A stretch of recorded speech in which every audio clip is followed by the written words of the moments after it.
The Music is Life podcast has our own merch now over on tpublic.com. Click the link below in the video description. Looking for some new threads? We got t-shirts, long sleeves, hoodies, crew neck sweatshirts, tank tops, baseball tees, and also clothes for kids and onesies for your little infant metalheads. Don't want clothes but love the Java? We got you covered with coffee mugs and travel mugs. Need protection for your electronics? We've also got phone and laptop cases. We've got everything you're looking for at the tpublic.com Music is Life podcast store. Use my link below for fast service. Thanks for your support. TerraNut is proud to offer you a natural nut bar chock full of healthy fats, minerals, and protein that meet your demands. Go to their website, www.terranut.com. You can order from them directly and they will ship it to you. Use my coupon code LOUMAVS and you will get a 25% discount on your first order. TerraNut Superfood Snacks, www.terranut.com. Don't forget to use coupon code LOUMAVS at checkout. Fuel your life.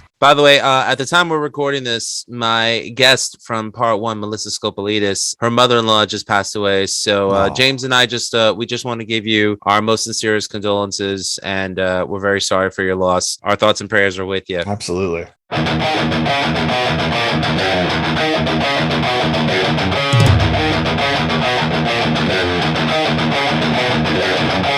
We are ready and waiting for you now. If it's a fight that you dare see, we've acquired our strength through pain. No more are we pathetic and you are the reason why we claim that we've all become this way. And I regret this prison that I created for myself. Music is Live podcast. This is your host, Lou Mavs. Check out everything you need to know about the show over at musicisLivepodcast.com. So you watched part one of my Emmet Otter and Muppets special. Now it's time for part two. As promised, I have the Krampus to my Santa Claus.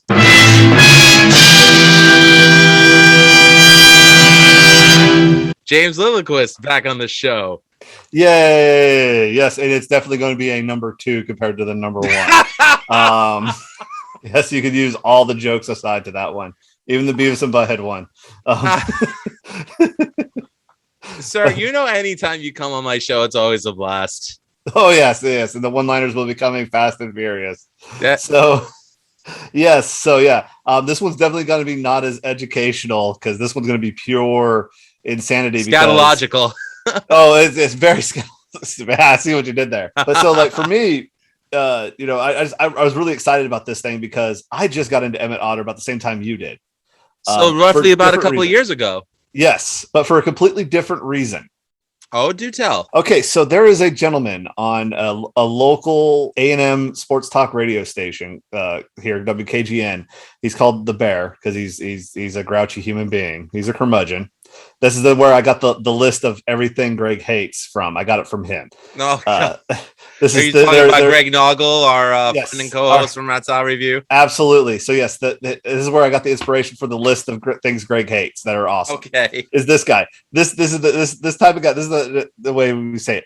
This guy doesn't eat Thanksgiving food. You mean he doesn't eat food on Thanksgiving? No. He hates Thanksgiving food. Really? He hates the turkey stuffing and all that stuff. He eats Chinese food on Thanksgiving, like the Christmas Story. What about the pumpkin pie?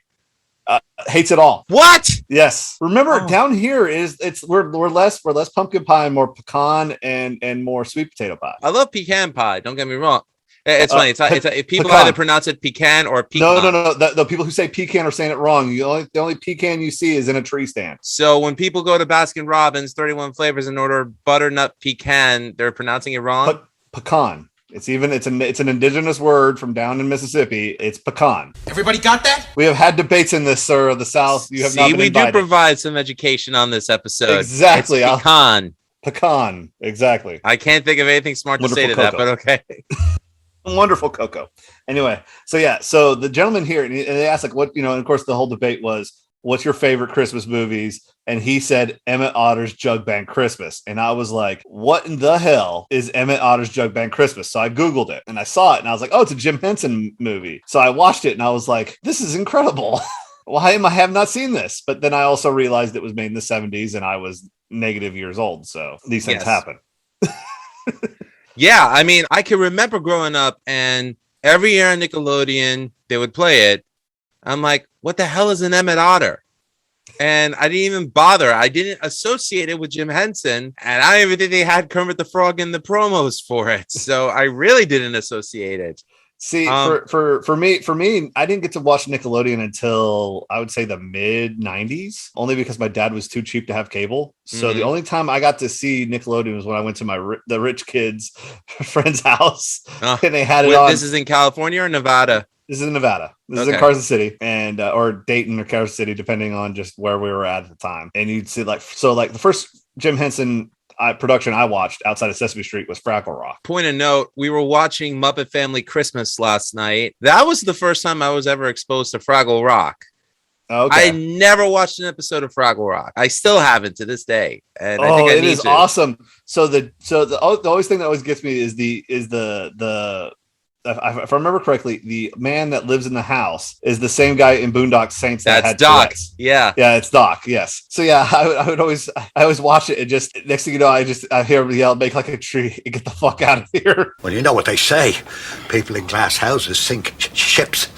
I was waiting for him during Muppet Family Christmas to go, "Fuck us!" Would somebody please come over here and fuck me up the ass? Yes, that's what he done. Such a great that movie. wasn't gonna happen. No. That outtakes maybe. This is the R-rated part 2 to my. This will definitely not be PG at all. This is not kid friendly. I need to advertise that. We're two grown men talking about a Jim Henson creation. There's something really wrong with us, but we don't. No, there's not. We are reliving our childhood, which was full of a rich tapestry of this, and then also having to listen to our drunk uncles yell curse words at us. Oh, you celebrate Festivus too? Of course. Okay. Of course. In Greek family, Festivus is every day. every day. However, the wrestling's over baklava and not just to feed us strength. My unit in Chattanooga, Tennessee, when we have our Christmas party, which I missed this year, we have a Festivus poll. Oh God. Because we cannot be secular. So, we have the holiday party and we have to celebrate all holidays.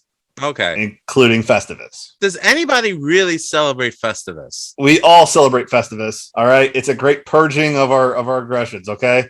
Let's see. The airing of grievances, the feats of strength. Yes, and then the dinner. So with the bear, he brought this up, and I was like, "What the hell was it?" Then I saw it was a Jim Henson production, so I watched it the first time. And luckily, it's on Amazon Prime for everybody to watch. If you have Amazon Prime, it's there to watch, and it's just an enchanting movie with the weirdest ending humanly possible, where a Muppet band that sounds like Alice Cooper and looks like Parliament Funkadelic.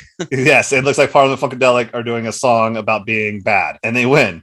Catchy as hell, though. Oh, it's an amazing song, and written by Paul Williams. written by Paul Williams again. Yes, I love all about the whole quaintness with it, the marionette thing, which I was laughing hearing that it was marionette. I didn't even realize it until you talked about it, that it was all done in marionette. It's now my favorite marionette movie outside of Team America World Police. Oh, very good. That was a damn good film. I don't care who's offended by watching it. It's funny. Oh, my dad watched it for about 5 minutes, looked at his girlfriend and went, "I think this is James's movie." Oh. And he immediately gave it to me for Christmas. He's like, "I bet you don't have this movie." I'm like, "I bet you I do." Are you a Muppet fan, or are you just strictly like an Emmet Otter fan? Huge Muppet fan. I mean, all right, so let's talk about your history with them. So it started obviously, everyone starts with Sesame Street, but no one really thinks about Sesame Street being a Muppet production. However, my first introduction to them was Fraggle Rock, and then Muppet Christmas Carol, and then later I got into the Muppet Show, which by far is one of my favorites. That's high comedy. That's anything. That's Saturday Night. I think it's a better version of Saturday Night Live. It's a better version of what like the Canadian shows that now, like Letterkenny and everything, the fast-paced jokes and everything with prop comedy. It's an amazing show that nobody gave credit to during the time. And then of course I've watched all the other stuff like Dark Crystal, and which is by far what amazing job of puppetry. But God, that thing was spooky as a kid. Holy smokes, was that messed up as a kid. They used to show that to us in assemblies in grade school. We watched it in 4-H once as a kid. I was a 4-H kid. I was a latchkey kid. And we had to watch that once, and I'm like, what in the world are you letting us watch? What is this? They're stripping Muppets naked. What the hell? What type of peyote was Jim Henson on when he decided to make those up? You know the crazy thing though, people say that his scripts for those films were weak. I say, unlike the later films of George Lucas, the imagery and the scenery and the characters, like the looks, that should tell the story. To me, that's good enough to tell the story of any Jim Henson film, whether it's Dark Crystal or Labyrinth or even The Witches. I have not watched The Witches yet. That's the one I haven't good. watched yet. I see. Labyrinth is always awesome just because it's David Bowie and Muppets, which win. That's a win. Yeah. Doesn't matter what's going on, even though David Bowie's codpiece in it is ridiculous. And that hair, oh my god, that made Bret Michaels jealous. But no, that made Tina Turner jealous. Come on now. Yes, but I will admit I had a childhood crush on Jennifer Connelly. Oh, all you guys did at that time. Yeah, she looks amazing now. Oh and, yeah, probably the only thing of Ang Lee's Hulk film that I liked. Oh God. We're bringing up the Jeff. I'm just saying she's the only thing about that film that was redeemable. The only thing out of that whole entire freaking. That was my one takeaway, was I got to see Jennifer Connelly in a film. Although Dark City was a better film. Dark City was a better film. Yes, absolutely. All right, so cool. So I mean, no different than anyone else, except yours included Fraggle Rock, and you saw the films. And I saw the films, and also it's actually one of my favorite parts of Disney Hollywood Studio is the Muppet area, because there's a whole little Muppet area, and it's got a whole lot of little deadpan jokes going all around with Grover and Rizzo, because there's a restaurant there called Pizza Rizzo. Wait, did you say Grover? Gonzo. Oh, Gonzo. Okay. Gonzo. Yeah, Gonzo. Sorry. But yeah, that my brain got fried there for a second. That's okay. Verbal diarrhea once again. Don't always think before I speak. Well, and again, for us growing up, we remember where, it was Jim Henson that, owned the rights to the Sesame Street Muppets. Yeah. But and they're obviously they're very similar, because there's a whole bunch of, Sesame Street had Kermit the Frog in it for a long time. They did, because he was a recognizable character. He was sort of like the springboard for Sesame Street, and then Big Bird kind of took over. Yeah. And then that little red bastard destroyed it for all of us. What do you think about what Disney's doing with the Muppets now? I enjoy some of it stuff, because I really enjoy Pepe the King Prawn being more prominent, because whoever's voicing him and doing his puppeteering work is an comedic genius. He was on Good Morning America, and him making Savannah, putting the moves on Savannah Guthrie during a live episode of GMA, or whoever that is, whoever the talking head on Good Morning America, he is putting the moves on her. Bill Beretta. And it's absolutely, he is hilarious. And I enjoy the Muppets talking about history and all that stuff. I don't mind the Disney stuff, but also I am a Disney apologist. So I have to say I come at it a very biased thing. I don't hate Disney for everything, because, well, I spend a lot of money at Disney. I don't hate it either. I guess I look, I have Disney Plus. I watch Bluey every night with my daughter, Absolutely. I guess I just wish that the Muppets were more of a higher priority. Sometimes I feel like they kind of get dumped in the nostalgia thing. And do you really want to get the front row treatment what Star Wars and Marvel's getting at the moment? Because I don't think you'd want that for the Muppets at the moment. I'm kind of glad that they're in the back right now while Bob Chapek is the CEO. Well, I guess I would just like to see more quality product from Disney regarding the Muppets.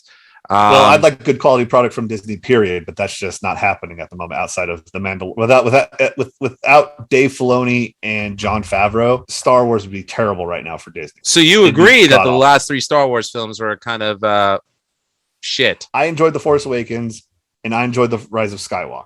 I enjoyed those 2 films because The Force Awakens was like A New Hope. It was retelling it. It was different, but it was the same but different. It was really J.J. Abrams, like the first Star Trek movie that he did. Which I enjoyed that one. I enjoyed it. It was fun because, once again, I'm sitting in a movie theater watching a Star Wars movie, which means I'm going to be happy because I am watching a Star Wars movie. The Last Jedi, I understand why everyone was mad about it. I think Ryan Johnson went in a direction that was different. I don't like some of the stuff that he did. Like, I thought the casino scenes and all that stuff was complete waste of time. Mm-hmm. I kind of like that Luke Skywalker wasn't just the Messiah, and everything he touched turned to gold, and he did have to deal with some personal issues. Do I like some of the personal issues he had to deal with? No. But I kind of like that they said, hey, the Jedi Order has to end, because I've never been a big Jedi Order fan. As a Star Wars fan, I've never been a big Jedi Order fan or a Sith fan.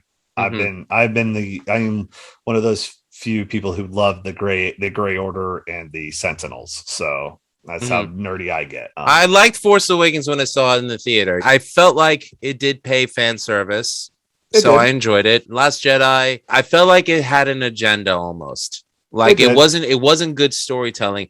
And I'm not knocking Ryan Johnson. I know there's a group of Star Wars fans out there, they call them the fandom menace, that refer to Ryan Johnson as Ruin Johnson. And look, they're entitled to their opinion. They're Star Wars fans like you and I.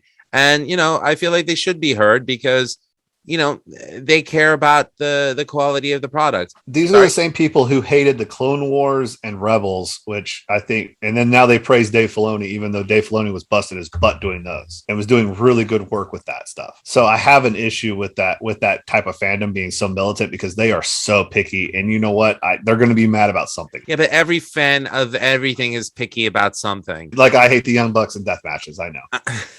Again, I agree with you on the Young Bucks. However, with death matches, I feel like there's certain wrestlers who do death matches that are good storytellers, such as Masada. I think we've discussed this. But you understand why I don't like. Even no, though I completely get it. I do love blood, because I am 100% hoping, begging, and praying that tomorrow night we see a debut of certain gentlemen from Delaware.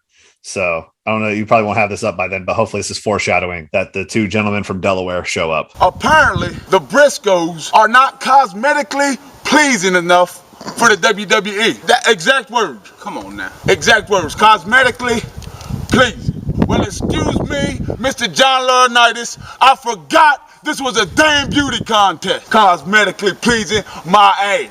You ungrateful bastards! What the hell is that shit? What the hell is going on with that shit? It's pro wrestling, son. Hey, brother, Terry Funk ain't wearing no mouthpiece. Hell no, Terry Funk ain't wearing no damn mouthpiece. I want them chicken farmers. Yes, we're all hoping to see those guys in an AEW ring, because I think it'd be fun. And to Tony Khan's credit, I've really enjoyed letting Punk and Danielson do their thing and letting them be them and letting them just do it. All right, I don't mean to deviate from the subject of the Muppets and Emmet Otter, but there's just one thing I want to mention. Ric Flair thinks Bryan Danielson is very good, but no Kenny Omega or AJ Styles. Really, Ric Flair? I think How about Ric this? Flair... Keep your dick in your pants, okay? Jesus. Oh God, that dark side of the ring, that made me sad. That made me sad because I've always known that Ric Flair was a horn dog, and I always knew that he'd like to get naked. I thought the sexual abuse thing was too much. No, I agree. I agree. I leave Bryan Danielson alone, Ric Flair. Okay. Jeez. I personally think AJ Styles would be great for AEW, and I loved his New Japan stuff. I thought his New Japan stuff was amazing. He would be a perfect fit for AEW, absolutely. Because of what he did in New Japan. I think it'd be the same way he'd do that stuff. And you know what? And yeah, he could slow it down, but he doesn't. But he can do all the other stuff that make everybody go ooh and ah. Even though, I mean. That's what I love about Bronson Rex Steiner and what he's doing in NXT is the no flippity shit. He's just being a Steiner and yeeting human beings across the ring. It's so refreshing to watch somebody just yeet a human being like a Steiner could. To Hook's credit, I enjoyed what Hook did. I think Fuego del Sol did a wonderful job with that whole situation, and I think Hook looked great during his match. That's Taz's son. If anybody doesn't know, Taz's son is in wrestling now. Yeah, he's Hook. He's in AEW with Team Taz. Oh dear God! 5 years ago, when I listened to the Taz show podcast. His son was in high school playing lacrosse at the time. Yep. And now he's a wrestler. I had no idea. He's a wrestler. And you know what? This has been perfect. He's been doing the old school Barry Windham, the old school Bret Hart. He's been in the background watching matches and ready to wrestle when he had the chance. And now he has the chance. Good for him. Back to the Muppets. For me, the Muppets has always been it's comfort food for me. When you're having a bad day, watch the Muppets. you're having a good day, you can watch the Muppets and feel better. You know, you want to keep the good times going, watch the Muppets. You'll feel, you'll stay happy. Agreed. It is a default. Oh, hey, I have nothing to watch. Watch Muppet Treasure Island. Watch Tim Curry for 5 minutes, and don't feel happy watching Tim Curry be on John Silver. But I love the fact that you have a Waterville, Frogtown Hollow background behind you. Perfect for this episode.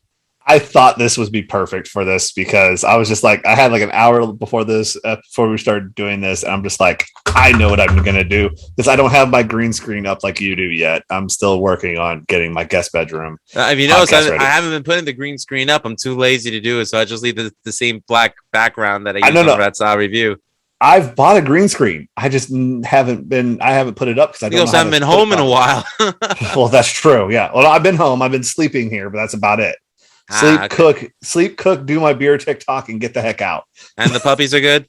Oh yeah, the puppies and the cat. The cat is tolerating everything. He's happy. The cat. Yeah, Anyways, I have. I still have my gloves on, by the way, but now I have cotton gloves. I've graduated from latex to cotton. I mentioned in the last episode, the Genesis episode, that I ended up getting sick from my daughter Anna. I got the Coxsackie virus. Good night, everybody. Before, my hands looked like I was in a meat grinder. Now I look like I'm a burn victim from an infirmary. So I'm getting better. You look like you're about to offer me a nice cigar and cognac from a plate, like a butler. Wish I did. I'd make more money. Anyway. Isn't that just Uber with extra steps? Well, being an Uber Eats driver at the moment. Yeah, it is. That's exactly what it is. God damn it, James. As we were saying, I see Kermit's foot behind you. All right. Sorry. I kind of missed it's Kermit there. You said you only watched this a couple of years ago? Yes, like me? First time I've ever watched it was a couple of years ago. You did not notice that there were marionettes in it? I did not. I mean, obviously I was like, wow, there's a lot of wire work going on, especially with like the background scenes. I did not know how they were pulling off Emmet Otter and everything outside of a few things. Like, when they're doing in the slide and everything, they're just letting them loose and everything. I did not know how they actually mechanically did it. Well, they did use remote control for a lot of things. They did. And whatever they couldn't, it was marionettes if they weren't using hand puppets. Like them walking, that's marionette. The boats in the water, that was remote control. The birds, I think, were remote control. The animatronics that they used, yes. And the fact that I think it was like a 50 or a 55-foot wide stage setting that they used to make this entire town. Visually, it's stunning. And for a 1977 production that was made for television audiences. Yeah, so we're talking lower budget than movies. We're talking complete lower budget. Yeah. Well, we're talking like if they had to retake something, it wouldn't really cost anything because tape is much less expensive than 35 millimeter film is. Yes. And I have to explain that because nowadays, TV is almost at movie level, whereas back then it was not. Well, I think now they're shooting everything 16:9, or some even shoot 70. Well, no, they still shoot some films in 70 millimeter. For example, The Hateful Eight was shot in 70 millimeter, but everything is now shot on high definition videotape, which you could either change the frame rate to be 30 frames per second to look like old video, or down to 24 frames per second to make it look like film. There's even an app. There are even apps that allow you to do this. So, you can do it on your phone. It's easy. But back then, then, no. Well, yeah, and that's why I enjoyed the level of detail. I like for me, the level of detail of enjoying is after every performance doing the head bobs as clapping. I've always thought that was the wildest thing about Muppets was them doing a performance in all head bopping as a clapping instead of actual clapping. Yeah, that was part of their charm. I love it. It's the things like that's the things like I see. I don't see all the production like how the sausage is made. I see those little things and go, that's a Muppet thing. Pete Steele had a great statement once. He said, there's two things you never want to know. One, what goes into breakfast sausages. The other, what goes into record contracts. Rest in peace. Yeah, so 1977, and I think it was originally made for Canadian audiences, and it didn't air in the United States until the year after. I can see some of the influences for that, only because Canadian television was a lot more strict when it came to certain stuff. So like the bad guys couldn't be really, really bad. They had to be just a menace. So is this pertaining to the fact that the rumor is that everyone from Canada is nice? Well, in certain situations, absolutely. As a pseudo-Canadian expert, having family still up there, or my father being from there to begin with, so my grandmother who watched Fawlty Towers with me was born and raised in Canada. Mm-hmm. Yes, they're a lot different. There's a definite cultural difference. Well, John Whitten, who did the On Through the Night cover with me and Wayne, he's from Canada. He's from Peterborough, Ontario, Canada. That's where my father's from. Ontario. Peterborough. Okay, sorry. Yeah, Peterborough, Ontario, Canada. Yeah, my father was born in Peterborough, Ontario. So was my aunt, and then my uncle was born in Toronto. Well, it's where one of my favorite bands is from. That would be Rush, Toronto. Yes. Yeah, so Canadian audience originally, the year after it premiered on HBO. I know Freeform, when it was still ABC Family, was still showing it for a couple of years. But again, I didn't associate the fact that it was a Jim Henson production. No, because for me, and this is weird for me. I think everything puppet is Jim Henson until I've been proven otherwise. So I was still under the impression that Eureka's Castle was, when it was never a Muppet production. No, it wasn't. But then again, the Cat in the Hat with the puppetry, that was a Henson production. So exactly. It's Bear in the Big Blue House. So yeah, and obviously that was awesome that she worked on Bear in the Big Blue House, because that's actually that animatronics there. That's where you saw the progression of puppeteering, was when you got to that level. You could see the years and years of experience build up to that, because I mean, you didn't know where the puppet began and where the human ended, especially with Bear himself. You didn't know. I am sad though that we didn't get to talk about Puppet Up, which is the live show that Brian Henson does right now, where it's puppet improv comedy. Oh God, it's hilarious. That's like Upright Citizens Brigade. They do Point Break, where they make the character of Keanu Reeves a person out of the audience. Similar idea. There's no audience involvement. It's just, you kind of throw a subject out to the puppeteers, and they'll do a 5-minute sketch based on that idea, and it's great. They did some funny stuff with it. It's real R-rated though, so don't go into it thinking that you're getting his father's Muppet Show, because you're not. It's completely dirty. So you're gonna get more Pete the Bunny than you are the Muppet Show. Probably more Pete the Bunny. Which, by the way, one of my favorite shows that Fox on the level of Five Nights at Freddy, because it just kills you. Yes.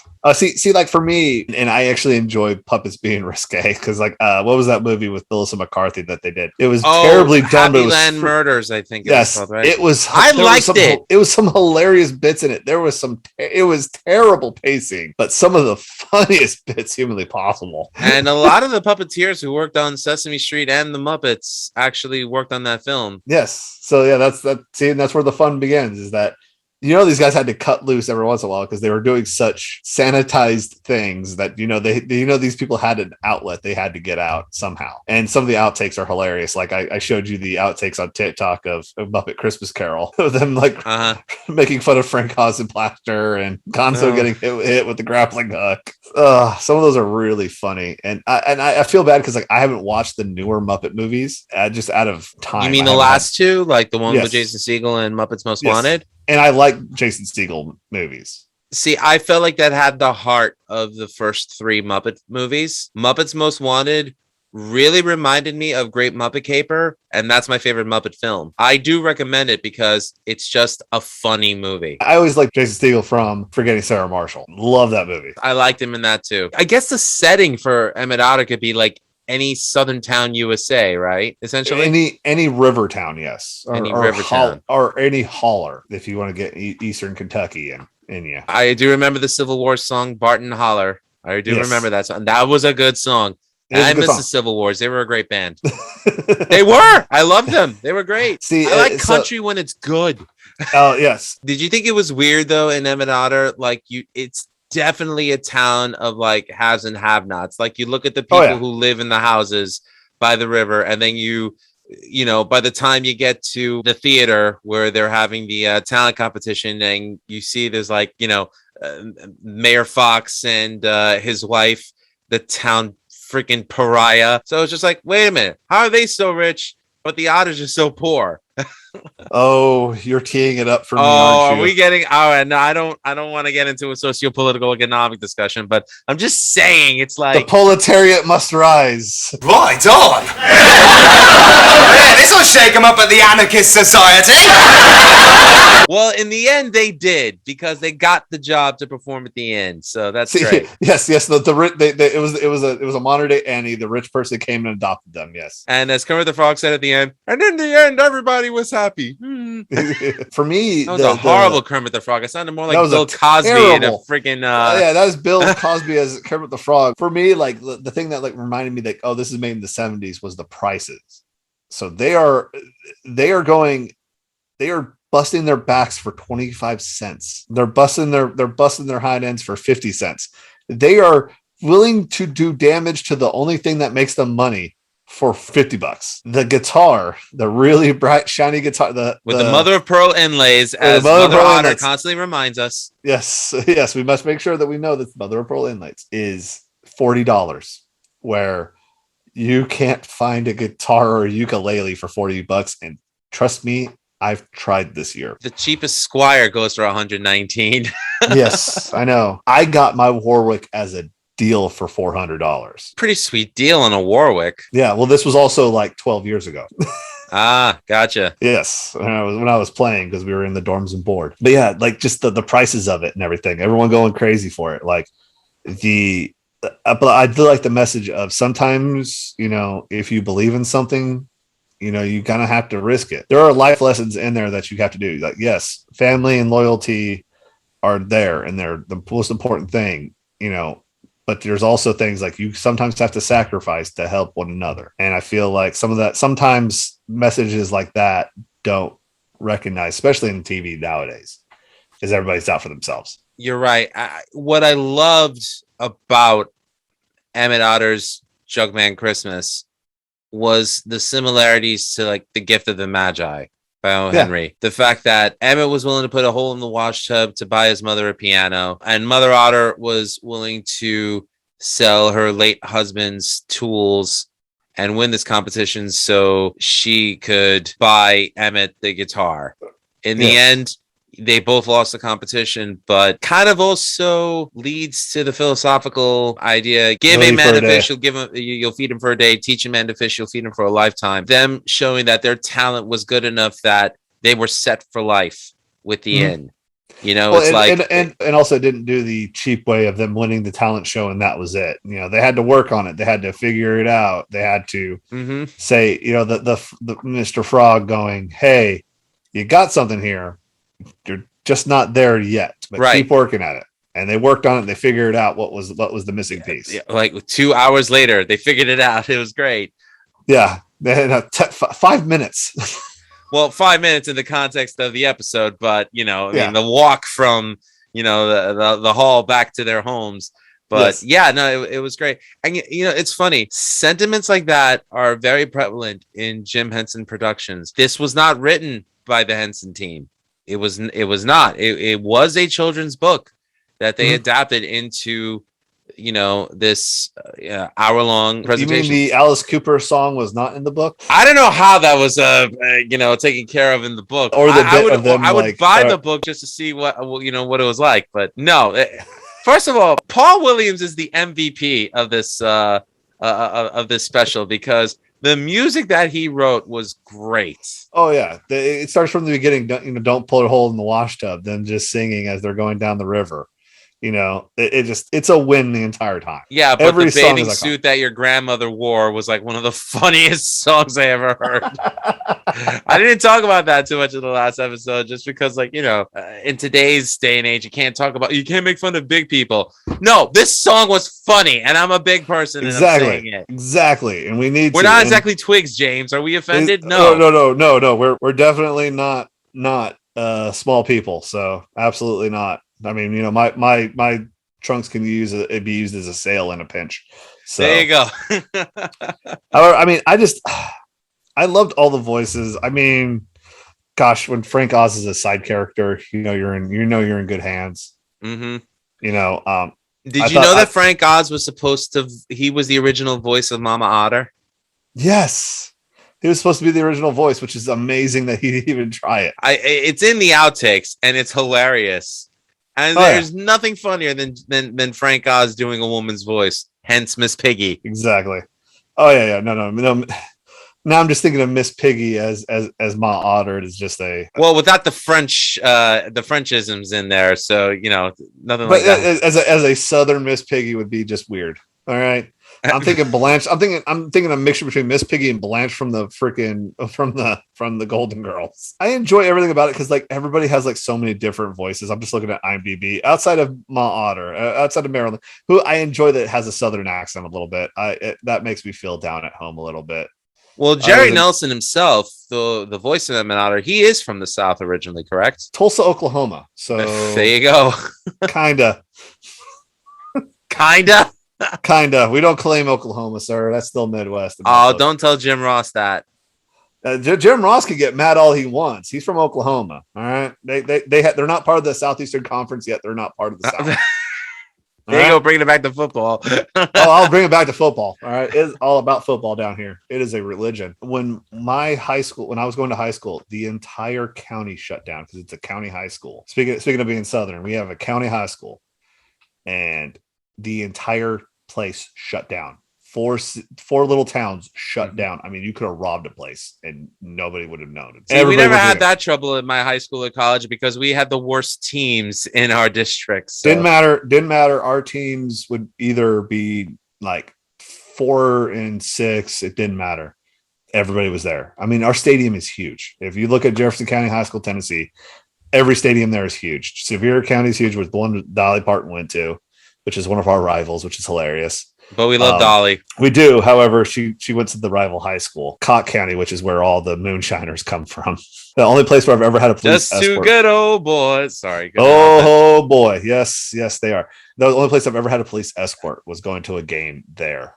And that was wild for a kid coming from Nevada in California, go to East Tennessee and having a police escort for a football game because the fans in Cott County are a bit uncouth. See, I wish I could relate to this, but I mean, the only football team from New York is the Buffalo Bills. We all know this. Yeah, but that's Canada. No. Sorry. Eric, send your Eric hate mail to James down below. Hey, no. Send that to Eric Adams. That's a line I stole from him. He said that? Oh yeah, he says that. Jackson Heights, born and bred Eric Adams said that? Yes, Eric Adams says that. He says everything north of Yonkers is Canada. What a trip. Wow. I did not know this tidbit. Yes, he calls it Canada. Anyway. Which makes my friend mad because I always joke. I got a friend from Syracuse and I make fun of him for that. You can say he's from Canada. Yeah, I say, oh yeah, he's a huge Buffalo Sabres fan, but he had a huge Giants fan for some reason. He doesn't like the Buffalo Bills, and I'm like, you are nuts because he loves the Sabres. But whatever. I mean, I have a friend, Jake Hat Morris. He hosts Yakuza Kick Radio. He's Jersey born and bred. His favorite team is the 49ers. So because he's got class, sir. Because he has class. Yeah, that Jake Hat, you got class. You got class, all right? Because as a 49er fan myself, however, born in the Bay Area, yes, I love the 49ers. All right, cool. I'm mad I'm not going into the game in 2 days, but that's because I'm not sitting in freaking in Nashville freezing my butt off for a football game. Sorry. Back to Emmet Otter. I definitely think that Paul Williams MVP for the amazing songs. Oh God, yes. That he has for this. I mean, everything about it, from the bathing suit that grandma wore to Ain't No Hole in the Wash Tub. Ain't No Hole in the Wash Tub. When the River Meets the Sea. I'm sorry, that's such a beautiful song. And the Muppeteers, I think that's the word for them. They sang it at Jim Henson's funeral, and I think the Muppets also released a version of it with John Denver. Sorry, I meant John Denver. Yay! There. The songs that the Jug-Band performed, Barbecue and Brothers, great stuff. Oh, yeah. Gotta love the River Bottom Nightmare Band song. Especially because, it was 3 weeks after doing all that Alice Cooper we were doing. Yeah, that was too much Cooper to fit in one episode, but there was a lot of Cooper to fit in the episode. However, I got a ton of Welcome to My Nightmare, the first album. Absolutely. And I got a ton of vibes. I got a ton of Steven and some of the other songs there that you're listening to it and like, how much Cooper did he listen to prior to making this song? It definitely reminded me of Black Widow a little bit. Yeah. Yes, I could definitely see that too. I'm not saying that because Wayne and I covered it with Ralph. I'm just saying it definitely similar feel. So yes, absolutely. And it's just I mean, I love the mixture between folk and bluegrass into a acid rock song. Yeah, they threw all that.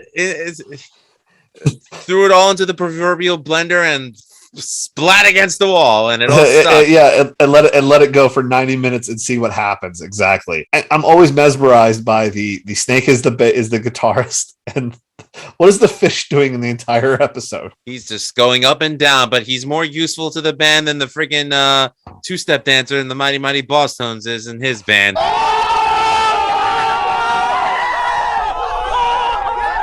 Do not ever hate the skanking guy. Okay? I hate the skanking guy. I never liked the skanking guy. Who would you say was your favorite character in Emmet Otter? I hate to sound basic, but it's Emmet Otter just because I love all the bluegrass songs that he's in with it.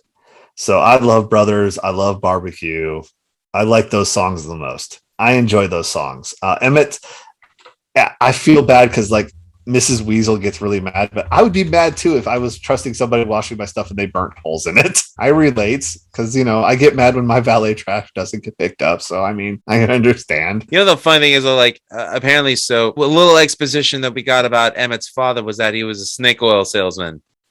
Yes, he was a con man. It's funny because there's a lot of traits about the story that are relatable today. Because unfortunately, there still are con men out there. It's just kind of funny because Jim Henson has always had a great skill of taking fictional characters, bringing them to life and being able to relate to people on a level, whether it's emotional, mental, even spiritual, he was such a great storyteller. He was a great character maker. Everybody, if you watch I always go back to Dinosaur. Dinosaur was one of my favorite sitcoms as a kid.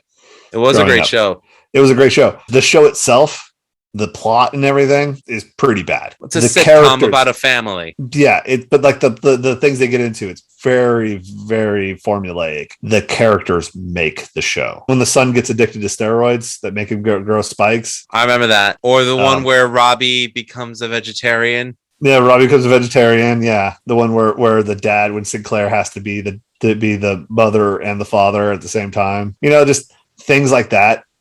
Especially, and it's funny because now I'm thinking about 90s. They did the special drug episode with that steroids one, right?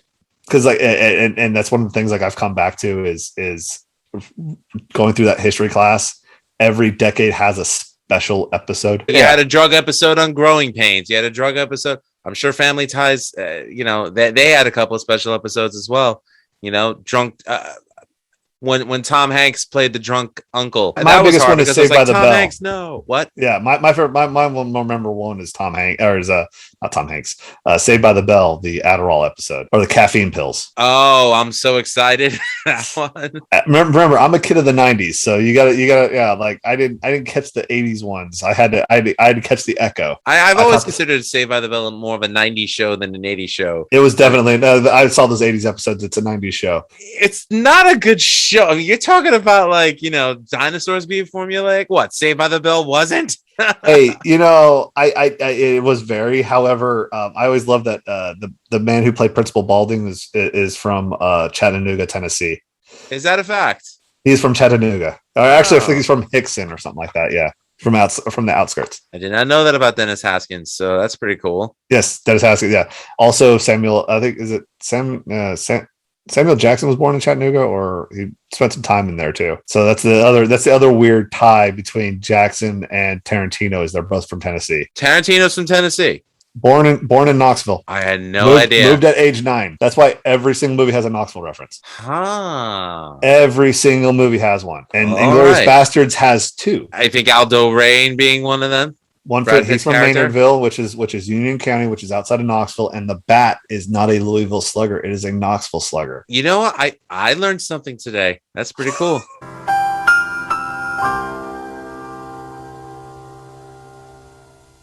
Back to Emmet Otter. Sorry, yeah, you're saying back to Emmet Otter a lot in this episode, and I apologize that I have sidetracked it so much. James, I'm just glad to have you back. Don't even worry about it. I feel bad, but then I should realize this is what I do. So this is my shtick. Listen. He makes the conversation fun and entertaining, and we move it. It moves. It might move in different directions. It won't end, but it'll move. It never ends. It never ends. I like the sound of my voice too much. You do. All in all, I mean, like, where would you say that Emmet Otter ranks? And like, I mean, are you a fan of Christmas related material? Absolutely. And where would Emmet Otter rank for you? Obviously, it is a number 2. Only if you don't count the Die Hard movies and if you don't do the questionable Christmas movies. There's a few questionable Christmas movies that I absolutely love because they're set during Christmas, but are they Christmas movies? But it's a number 2. It's right behind Christmas Vacation for me. It's even better than Home Alones because I've been watching the Home Alones lately and I don't know why I was watching those as a kid. I did ask Melissa this question. I'll ask you this question as well. What are your 3 favorite Muppet related Christmas things? And you can even include Christmas Eve on Sesame Street there too if you wanted. I don't know if you're I'm not familiar with that one, but the movies themselves, anything Muppets Christmas related. So it's definitely Emmet Otter, Muppets Christmas Carol. Honestly, those are the 2 I think of the most. I don't really have a third. We both listed Christmas Eve on Sesame Street and The Christmas Toy as well. See, I've never Christmas watched Toy is also available on Amazon Prime too. So now I got something to watch, but yeah, I've never watched those ones. So for me, that's new. It's pretty cool. Well, I thought it was great that Jim gave light to Jerry Nelson with Emmet Otter, and he gave light to Dave Goelz, the voice of Gonzo, with The Christmas Toy. He played the main character, Rugby. That was pretty cool. And I had only watched that because my wife grew up watching it with her sisters. And they loved it so much. And I had watched it once, I think back in 86 or 87, like when it first premiered, but it was completely erased from my memory. Like I had completely forgotten about it until we were dating. And, she had like a whole tape of Christmas stuff, VHS, mind you, and it was on it. And I was like, I remember this. See, the only VHS stuff I had was Top Gun TV edition.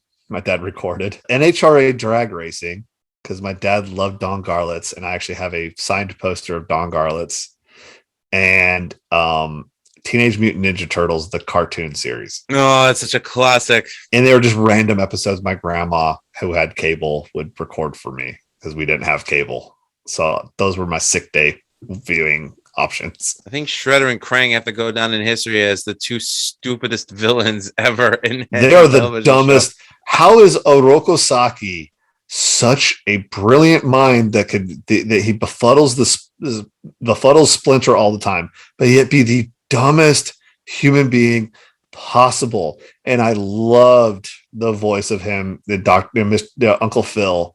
James Avery. That voice. James Avery. Rest in peace. Rest in peace. Loved his voice, and it was perfect. He threw so much into it. Krang's voice, oh my God, is like nails on chalkboard now, but I loved it as a kid. Loved the whole toy line and everything that came with that. I had all the toys. My mom threw them out. Yep. Were you aware of the fact that, by the way, with Emmet Otter, with certain releases, Kermit was omitted? Yes. I was hearing that. You guys are like, yeah, he doesn't cut a promo to begin with at some episodes, and I'm just like, that's sad. I want to see Kermit cut a promo on the River Bottom Gang. I'm just going, yeah, you're going to see a lot more of them too. By the time Muppet Christmas Carol came out, I think Disney already kind of had like their stranglehold on the Muppets. Yes, I said stranglehold. When they released Emmet Otter, when they re-released it on VHS, because Disney owned it, they legally had to remove Kermit out of it. Yeah, it's probably because it was like under HBO, which was a competition at the time. So, but now, all releases have Kermit in it. They just don't have his narration that was done for American television broadcast when it first aired on ABC, because it was on HBO for the longest time, for like the first 3 years, and then it was on network television in the 80s. But again, I didn't remember it in the 80s, and I never remembered it being a Henson property. See, for me, the Henson, and that's the greatness of it. I think everything puppetry is Henson products, even when it's not. And I go, man, this is really bad. Why is this Henson did a bad job on this one? I look, it's like, oh, that's because it's not. What do you think of some ventriloquist comedians like Jeff Dunham? Are you a fan of that? I actually really enjoyed Jeff Dunham at the beginning. I think his stand-up is really good. I thought his Comedy Central show was not good. However, I enjoy his bits. I actually do enjoy his ventriloquist work. It's actually really funny. A lot of that stuff, I think, doesn't stand up to the test of time only because the jokes he was making at the time are not as well. That's the problem with any kind of entertainment, is that when it becomes dated to the time. Yeah. You know, you look back on it and it's like, oh, that didn't age well. Yeah. So some of those jokes age like milk. And yes, yeah. I can't say that about Henson. Everything you said about the Muppet Show, I agree with you. Oh no, the Muppets, yes. And see, that's the difference between great comedy and good comedy. Good comedy is funny for the time. Great comedy or great shows are timeless. Which is exactly what I think of the wonderful world of Jim Henson. It is timeless. Whether you're talking about the Muppet Show, whether you're talking about, you know, the Muppet films or films like The Dark Crystal or Labyrinth, or specials such as Emmet Otter or The Christmas Toy. What I love about Henson is the fact that he just spoke to like the heart of people. There's a magic that I feel disappeared when we lost him. He has a lot of that. What I joke called, you know, the what they corporate says the Disney magic, that nostalgia. When I watch Walt Disney talk about Disney, you see the magic. When you saw Henson do stuff with doing the Henson stuff, that's the magic. What I call the give a shit. They cared so much about it that this is what they do. My favorite line is hearing about the same thing with the CEO of Costco. Someone came to Costco, this bean counter, and said, if you raise the price on the hot dog, you would make X amount more dollars. If you raised it by 25 cents. The Costco CEO looked at him and goes, the hot dogs are $1.50. If you want to change them, fight me. I was waiting to hear you say that line. That's the thing, and you know, all the credit in the world to Brian Henson for continuing his father's legacy. He's trying. He is, and it's hard. He's doing different things than what Jim was known for. You know, I mean, Brian Henson has gotten a lot of work for a lot of different shows. I mean, Netflix had the Dark Crystal TV series, which unfortunately got canceled. Well, a lot of Netflix series get canceled. Too many get greenlit that shouldn't, but you know, I'll admit I was excited for Cowboy Bebop, and I'm really sad to how they did it. But I heard a lot of Cowboy Bebop fans were sad about how they did it. Yeah, and I'm a huge Cowboy Bebop fan. So again, this is where I say, you know, the creator needs to have creative license to create good work, but again, know your audience. I think that's the biggest problem that a lot of creators have today. It's too corporate for their own good. And what I mean by that is it's like, no, I tell you what's good for you. No, that's not what happens. You tell audiences that, they will drop you. They will drop you like a hot plate. The only person who was able to pull that off, and I do mean this because he is a rare unicorn in this world, was Steve Jobs. Steve Jobs didn't say, because I'm telling you why you're doing this, because I'm telling you. They would do peer testing, and he would just go, people don't know what they want yet. That was his line. The people don't know they want it yet. Not that they're going to like this. They don't know they want it. And there's a difference. There's a subtlety there. What I loved about Sesame Street was that they used Henson's puppets to and I remember watching about the death of Mr. Hooper on Sesame Street, and you know, I loved how they used Muppets to help kids process and cope with certain real life things, and they're still doing it to this day. They are, to their credit. Unfortunately, you know, we don't have cable in the house. We just have, you know, like Roku. So, you know, a lot of Sesame Street stuff that I do get is purchased through Amazon Prime. A lot of it is the classic stuff, but I'm just glad that I get to share certain things like that with my kid. It teaches them in their way how to process some real life stuff that I feel like there are, you know, children that don't that get to watch a lot of Sesame Street don't get. It goes past the ABC's 1, 2, 3s. It goes into it starts introducing them to a bigger picture. And through Henson's Muppet Creations, they don't pander to kids. They just, you know, through the humor and the adorableness of the characters, you know, it teaches good lessons. Mm-hmm. You know, I mean, there's so many redeemable things about Emmet Otter that, you know, I watch it with my kid, and you know, and she's at the point where she's asking questions and things like that, such as, you know, what happened to his daddy and things like that. And, you know, we sit and watch, and at the end she smiles because she loves the music and she loves the fact that there's unity amongst Emmet and his friends. And when they get together with Emmett's mom and they start playing in the group together, you know, it's like, I don't know.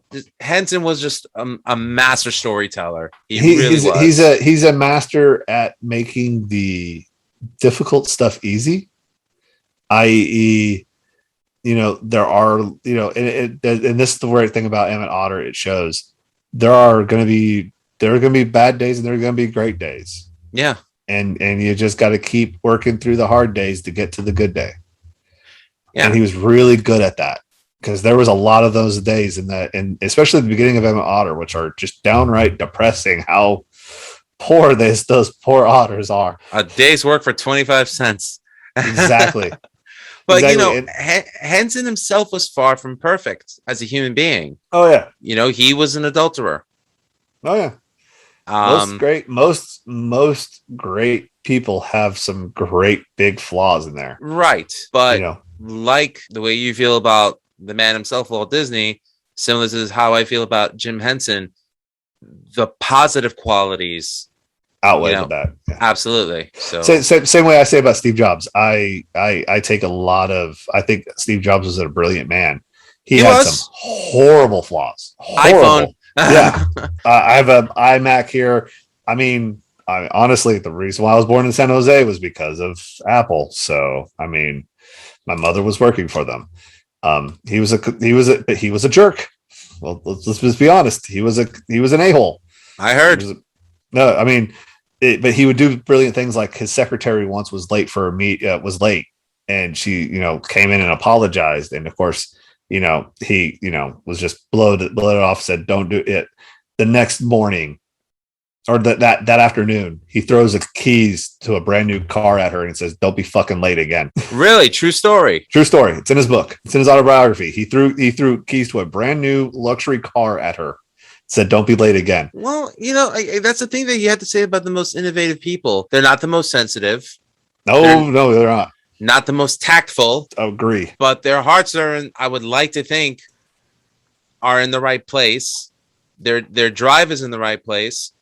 And in the end, it's what they're remembered for. Exactly. When they're gone. And Steve Jobs gave a lot of people opportunities. Absolutely. And, I mean, he was the first people to have female, you know, engineers and doing stuff like that. I mean, he didn't care as long as you did it. Everyone's got flaws. Everyone's got flaws. I'm far from perfect. Everybody's far from perfect. I'm definitely. I'll be the first one. Oh, the hell you say? The hell I say? Yeah, tell my wife how perfect I am. Let's see how that goes. Why do I care? This is the takeaway I want from people for this Christmas episode or post-Christmas holiday episode, whatever, because it may air right before Christmas, on Christmas, or after Christmas. Who cares? Who cares? Exactly. Be yourselves. Be happy. Have fun. Yeah. You know. Yeah. Let's spend less time fighting and let's spend more time enjoying stuff that we can all agree on. And if you don't agree that Emmet Otter is a great Christmas movie, then you're a fucking asshole. That's you're an asshole. Exactly. On that note, we're gonna wrap it up. James, first of all, I've definitely ruined another great 2 hours of content for you. You did. I'll try to edit this to 45 minutes, so I'll see you in a month. Good luck. But hey, listen, I'm really happy that your wife's okay. I'm hoping you're doing well with dealing with all that fun stuff. I thought when you first typed that, I was like, did he get COVID again? No, I got Coxsackie virus. That's what I didn't understand what it was, and then I had to Google it. And I was like, again, I feel like a jerk. what Coxsackie virus basically is hand, foot, and mouth disease. It's very prevalent amongst kids in daycare centers and schools. If you didn't have Coxsackie as a kid, when you get in as an adult, it's like the next step below shingles. It's that bad. It's painful. Yes. Like you get lesions on the hands, on the feet, and on the face. This is the first time since the last episode that I did where I'm not wearing foundation. So yes, I'm cleared up. The hand is actually cleared up. That's why you look so young. Yes. The hand, I look less like my hand was at an abattoir and more like I just escaped from an infirmary. So I'm feeling better. A lot better. You felt good enough to go to Billy Joel, so that's important. I had my mask on the whole episode because I'm like, here I am in Madison Square Garden. This is the biggest adult petri dish ever. I'm not going to make that a political thing, but we're definitely going to be wearing masks during Tool. Outside of maybe the occasional, my wife's going to be getting passed around something probably because I mean, it's Tool. Outside of me, I'm going to be sitting there going like, "Have fun, guys." Well, I'm really glad that she's feeling better, and I'm glad that she's home for you guys to have Christmas together. Thanks for joining me on this episode of Emmet Otter and Jim Henson. But it's always fun having James on board. Just one final plug. Your podcast, Beyond Bushido, is it coming back or not? It will one of these days. Okay, so right now we're still in the hiatus because, Eric Adams has to, figure out how to get everything set up with his life and everything. And once we're able to actually podcast again, we'll do it again. I might be trying to maybe do a different episode. I like really talking sports, and I've been throwing around an idea of starting a sports-based podcast. I don't know if exactly we're going to stay on one topic or we're going to go all over the place. But we're probably going to do something like that because that's also one of my other favorite things to do. I think that would be a great addition to Right Side Review. It would. I think I could bring in a lot of different things just because it's one of those few things that I think supersedes politics outside of the occasional, antics outside of that. But for me, I love college football. I think college football is one of the wildest things, the most interesting subject known to man. Just the recruiting aspect, the outside of getting games, how do you collect players to even play a college football game is one of the craziest things and has so many stories that rarely people outside of the South know about. Well, you know what? Maybe we'll talk about it on our next episode together, because you are always welcome back on the Lucas Live podcast. Thank you. And yeah, definitely want to share some of these stories because National Signing Day happened last week. And with name and image and likeness, these kids starting to get paid legally, the deals coming out are absolutely outrageous and they're hilarious. And you would love everything about it because it even ties wrestling, sports gambling. Deion Sanders is in it. And Barstool's in it. It is. I never met a bigger shill for himself from the 90s than Deion Sanders, unless it was freaking he is a college Rodman. He is a college football coach now at a historically black college and just signed the number one player in the country and got him a multi-million-dollar deal with Barstool Gaming. College football. In college football. Maybe there's some things I'm just better off not knowing about. Anyways. Oh, I have more. That's just we're wrapping it up now. Yes. We're talking about the next episode. And Deion Sanders' failed music career. Do not hate about Primetime, okay? That was a great song. Great. That was a great music video. Excuse me. I liked him in MC Hammer's Pumps in the Bump Part 2 video because there was a Part 2 to the Part 1. It's better than R. Kelly's the remix to Ignition. We don't talk R. Kelly on this show. I forgot. See, dang it! I enjoyed those songs so much, and I hate that he was a monster behind the whole thing. Gosh darn it! Nope. It's gone. Nope. Big nope. Okay. Nope. I'll force you to listen to Halloween before I ever discuss R. Kelly. Nope. Anywho. Sorry. Gotta bring out the yip yips. Okay. Yip. Oh. Lock. Anyway. All right, then. Now we tied it to the end. Thanks for watching Music is Live podcast. And don't forget to check us out over at musicisLifepodcast.com. Check out the parent network, ratstylereview.com. And again, I'm going to try to have this episode out before Christmas. Doubtful. If we do, then we wish everyone out there a very Merry Christmas, a very Happy New Year, Happy Holidays in general. And if we don't, we hope you had a Merry Christmas or a Happy Kwanzaa or a Happy Hanukkah or a Happy Festivus.